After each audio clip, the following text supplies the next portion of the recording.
Hello and welcome to Straight Talk with me, Sifiso Mahlangu.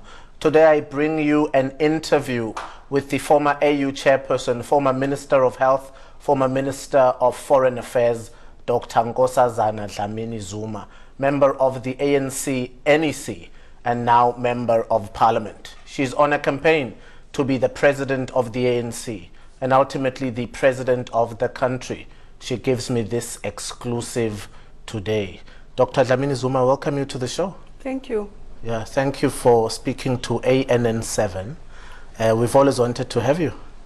Yes, it's taken you long. It's taken us very long, but thank you for giving us this exclusive.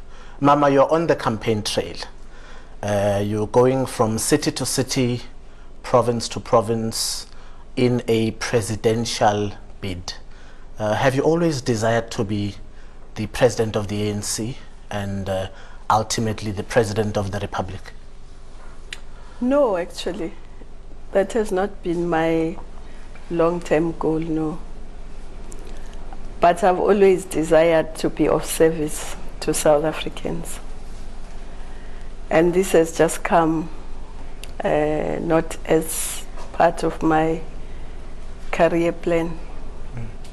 You've held many offices in government.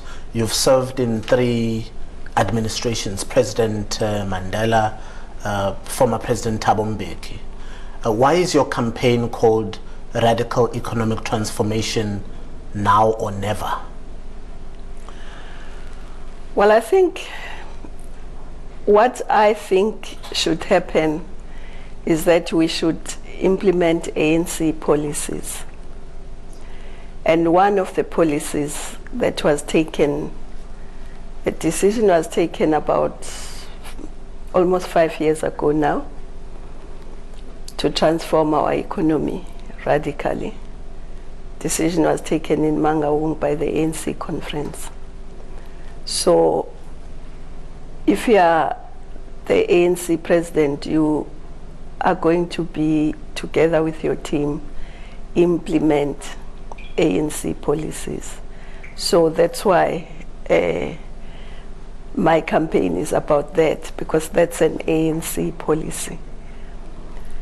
And I think it's an important policy, because if you look at what is a big challenge in South Africa, the big challenge in South Africa is the fact that the majority of people are still poor. The army of unemployed youth is growing. The inequalities are growing. And of course, there are other challenges like crime, especially violent crime, and so on. So, unless we address these challenges, our view is that we are sitting on a time bomb. And there'll be time when people will revolt. And if they revolt, we don't know what will happen, but all I know is that nobody will escape. So it's very important that we address this challenge before it gets out of hand. And with some experience I have, particularly from the continent, the conflicts, most of the conflicts in the continent are not one country attacking another. They are internal conflicts. But those internal conflicts come from maybe people who are unable to manage diversity, because most of our countries are very diverse in population.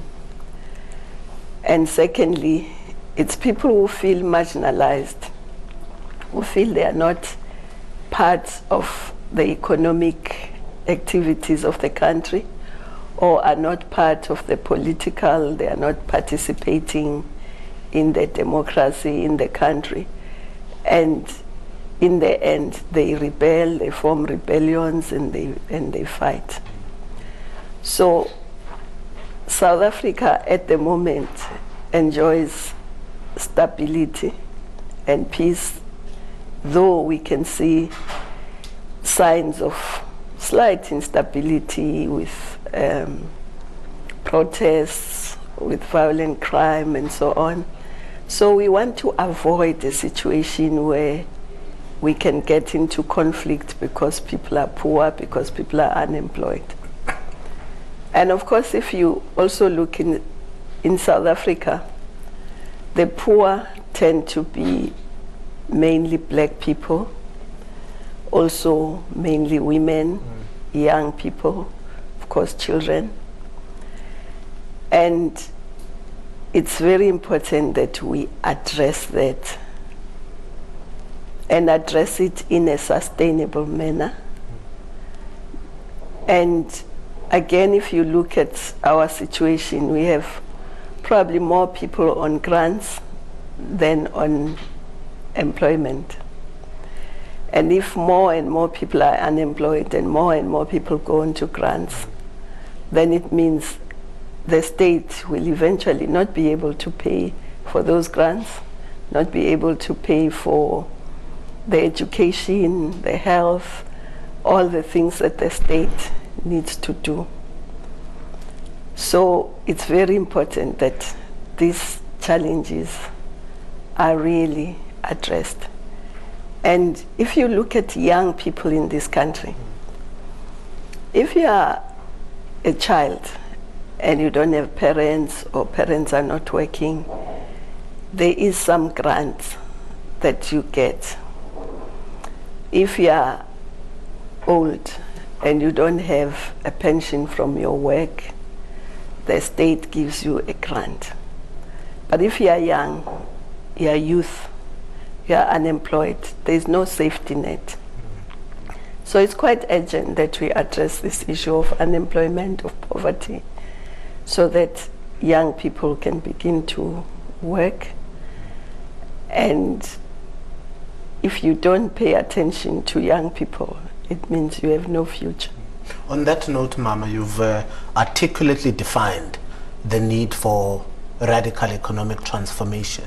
But some say radical economic transformation is a code word for theft. And I quote Mr. Rupert, who says it is a way for many people to loot, governments and SOEs. How do you respond to a statement like that? I think that really should be condemned with the contempt it deserves. Because radical economic transformation is about expanding our economy in a way that more people participate in it. But it's also to transform our economy, the structure of our economy, the management, the system, the ownership. Because if we look at our economy, it is dominated by monopolies. And it's a few people who happen to be white because of our history. And it doesn't matter which sector you look at. If you look at the food and beverages, as I'm talking to you, I'm sure through your mind you are counting which companies are in food and beverages. You look at construction, the major companies in construction, you can count. You look at the petrochemical, it's the same. You look at mining, it will be the same. You look at ICT, it will be the same. It doesn't matter which sector. You look at fisheries, it will be the same few major companies. I don't have to mention all sectors, but it's like that. And so how is the economy going to expand if it's just a few monopolies? There is no competition. But more importantly, black people who are in the majority of this country are not part of the economy. There are few. You can't count a few amongst the majority. If you look at all countries in the world, the people who participate in the economy are the majority and minorities. But here, the majority is not participating. That's not sustainable, nor is it desirable. So that's why it's important to change this economy radically. It's not about looting, it's about addressing an injustice that has been there for a very long time. You take the agricultural sector. How many of our people are in that sector? Even people who have some pieces of land, agriculture hasn't been a major focus in terms of modernizing it, making sure the infrastructure is there, making sure that people who have fields, they at least have fence around them so that their plants are not eaten by goats, by cows. They are not assisted, some, but on the whole, they are not really assisted to plant with modern equipment. And therefore, as you drive in the rural areas, as I do quite a lot, you see tracts of land, even though that land that is available, which is not much, but even that land, you see tracts of land laying fallow. So we need to pay attention to that. But also, some who do try, they struggle to find markets for their products. So it's very important that the government assist in terms of markets when people have produce. And here's an interesting question, ma'am. When you give this explanation, agriculture, construction, food and beverage, and that the majority works in those industries, but they still don't benefit the economy through those industries, are you not afraid then that you'll make certain people unhappy, make some monopolies unhappy, even bearing the Zuma name? Are you not afraid that you will inherit the enemies of President Jacob Zuma? In those fields, human beings are unique. There's no one individual that's like another in the world. Every human being is unique. I am one of every human being. I'm unique. What name I carry does not change me. In terms of the work I have done, I've done it as this unique individual. My record is there for everyone to see. I've done it without fear or favor. I've done it even without fear of the people we are mentioning, the monopolies. I'll come back to that. I left this country. In fact, before I even left the country, I participated in students' politics. I was part of SASO right from the beginning. I eventually became the deputy president, the vice president of SASO, here as a student. I then went out to exile.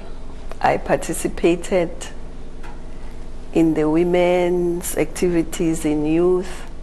I even became part of the RPC, which was Regional Political Committee. Every region had a political committee of the ANC in exile. And I started as deputy chair of that committee in the UK and Ireland, and eventually I became the chair. I participated in the health committee of the ANC. I participated in the underground in the ANC as this unique individual. I then came back into the country. I participated in establishing the branches of the ANC after its unbanning as this unique individual.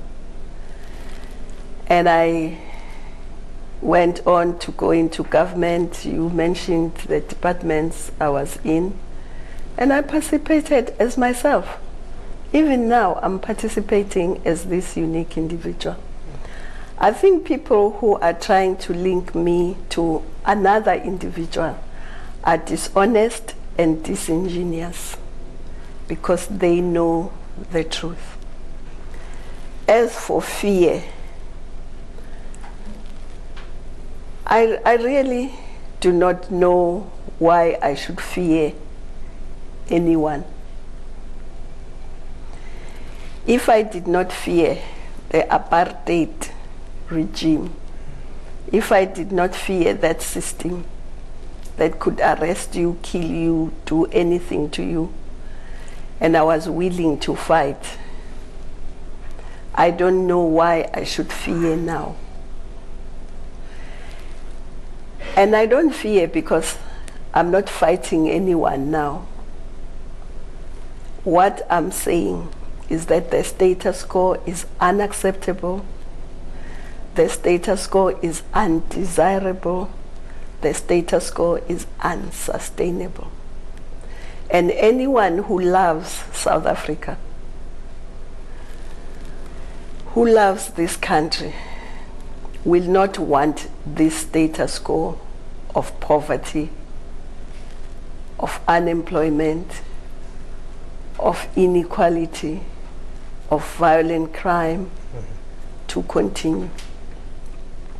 Anyone who loves this country will want to see a prosperous South Africa with Africans and black people having food to eat, shelter, their kids going to school, they participating in the economy, their dignity restored. Because there's no dignity in poverty. There's no dignity in unemployment. There's no dignity in ignorance. There's no dignity in homelessness. The government has tried its best to make sure that people have access to education, to health. It's building houses, electricity, water. And people who were quite happy to see us live in squalor, people were quite happy to see us live without electricity. We went to school without electricity. People were quite happy to see us live without clean water, without access to health. Cannot tell us that when we want to transform the economy, it's because we want to loot. They looted this country for centuries. So, as far as I'm concerned, radical economic transformation is not a nice option. We have no option but to transform this economy. And I also want to just say, whoever says that, Rupert and others, people can accuse me of many things, but not of corruption, not corrupt. I don't loot government coffers. I've never done so, I will not do so. Corporate South Africa seems to have picked their leader or picked its president. We see with many reports of late, a Standard Bank report citing that if another candidate doesn't win, South Africa might feel the crunch, the economic crunch. I quote RMB, Investec. They are releasing reports talking about the ANC president and those individuals or those corporations don't seem to endorse you or support you. How do you respond They've never done to so a corporate before. giant? They've never done so before. They never endorsed me when I was Minister of Health. They never endorsed me when I was Minister of Foreign Affairs. They never endorsed me when I was Home Affairs. So what's new? What's new? They've never endorsed me. I've never worked for them. I struggled for the people of this country. I struggled for freedom. They never did. Are you not afraid then, ma'am, that when you become president, should you win the December elections and the ANC takes government in 2019, that you will not have the backing of business? Because that speaks of investor relations, investor confidence. Are you not afraid that business will not cooperate with you? When I was foreign minister of this country, I dealt with investors. I dealt with foreign business because we were doing economic diplomacy. So it's nothing new that I will have to do. But what I know is that when I was Minister of Health, when I wanted people in this country to have access to cheaper drugs, I had discussions with the pharmaceutical industry. I was not afraid of them. I had many discussions with them, explaining to them what we wanted to do and why we wanted to do it. It was them who decided, no, they will not cooperate, they'll go to court. But they eventually they gave up and wanted the matter settled out of court. When I also wanted to get South Africans to breathe cigarette-free air and was banning smoking in public and advertising, I had discussions even with Rupert himself, Johan. I had discussions with him. Of course, we did not agree in the end. They took me to court, but they lost the case. So, because I do not do things that are irrational, I do not do things without discussion, I do not do things that are illegal, but we cannot be told our people must be poor forever because investors will not come. The investors are not an end in themselves. The investors we need to grow the economy so that our people can have a better life. So if we have to choose between doing a better life and investments, that's not a choice. So I'm not afraid. I'm not afraid. But I'm not surprised that white monopoly capital is not endorsing me. I'm not surprised. I would have been surprised if they had endorsed me. Then, ma'am, do you agree that white monopoly capital does in fact exist? Because many of your comrades, even in the ANC, have refuted the existence of white monopoly capital. Well, let me say that I don't think there's anyone who refutes that there is monopoly capital in South Africa. And if there is no one who refutes it, I don't think there's anyone who refutes that because of our history in South Africa specifically, monopoly capital is white.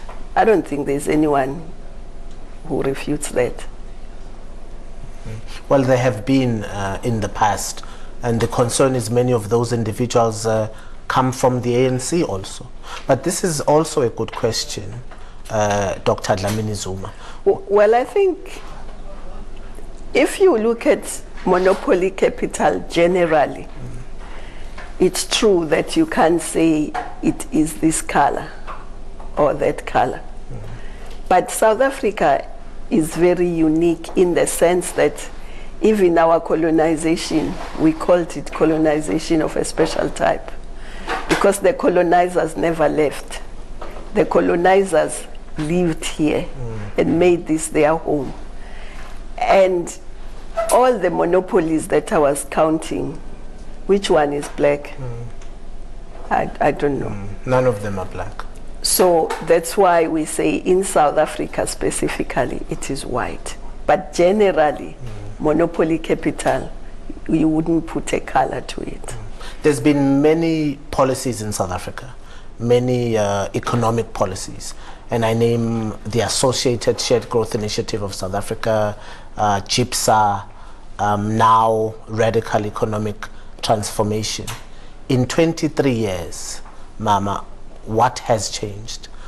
Why did it take so long when we've had economic policies? And I start with the National Democratic Revolution and now RET. But it doesn't seem that many of those policies have delivered. The National Democratic Revolution is not necessarily an economic policy. It's a revolution that will result in the national democratic society that we aspire to. And part of transforming the economy is to get to that national democratic society that we are trying to build. It is true that not a lot has changed. We do have some few black people who are now in business, but they are very few. They are insignificant. Part of the policies, for instance, the BEE, for instance, the intentions were good, but if you look at what happened, it did not create new black industrialists. It co-opted black people into white existing industries on the whole.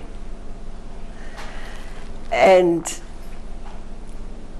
so radical economic transformation is about changing even that.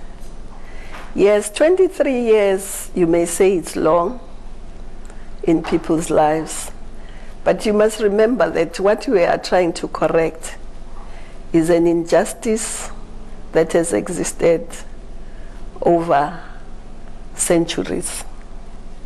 So it's not possible to correct it just in 2 decades.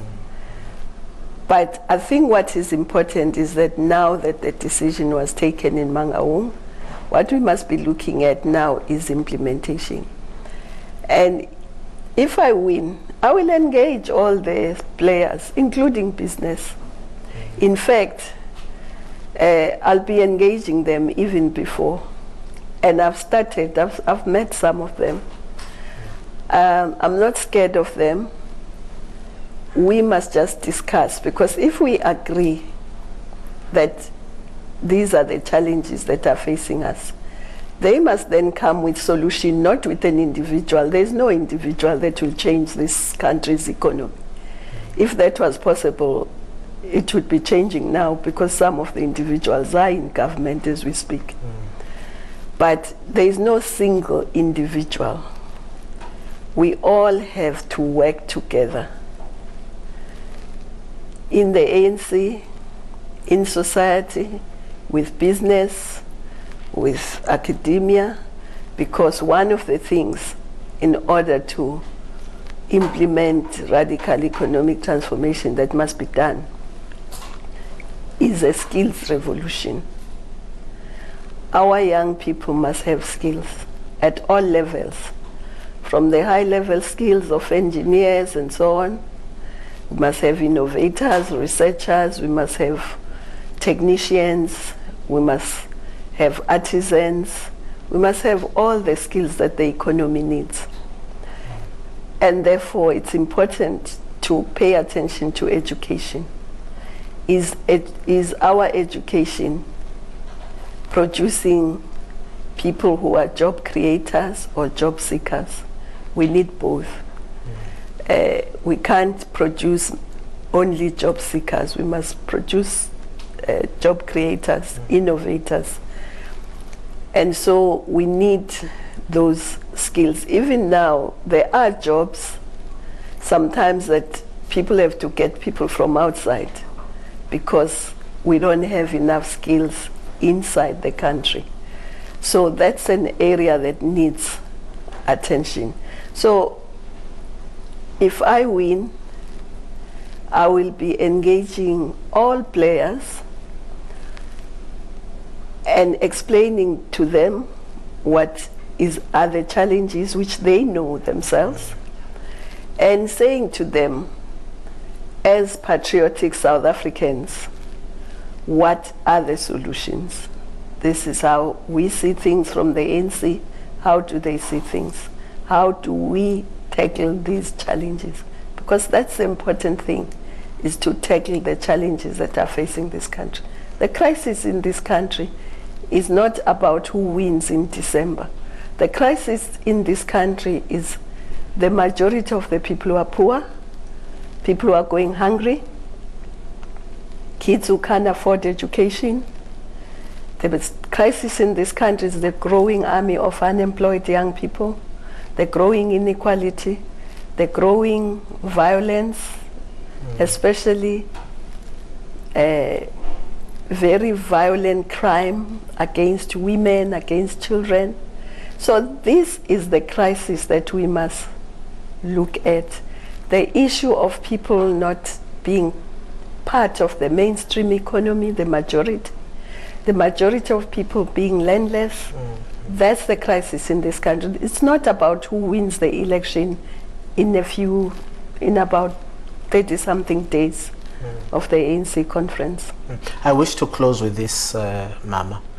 One of the demands that will be placed heavily on your office if you win is the demand for radical economic transformation, but the expropriation of land without compensation.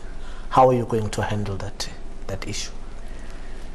Well, if it's a policy that gets adopted, we would have to first discuss, because I'm a great believer that before you do anything, you should involve everyone in finding the solution, all the stakeholders. And we'll have to find a legal way of doing it. So that's what I can say at this moment, that we will engage, we will find a legal way, a way that will not create another crisis, but a way that will be a solution to the landlessness of many people.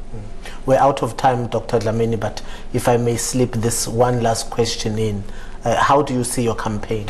Do you think you will seize the presidency in 37 days' time? Well, I think you should ask that from the branches. But from where I sit, it's looking good. Okay. But in the end... So you think you'll defeat all the other contenders? I'm just saying from where I sit at the moment, it looks good, but it's not done until it's done.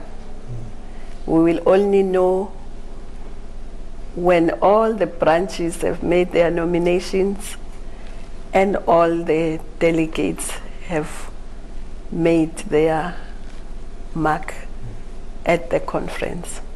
So for now, I can't say I will defeat, but all I'm saying is the campaign is going well. It's looking good.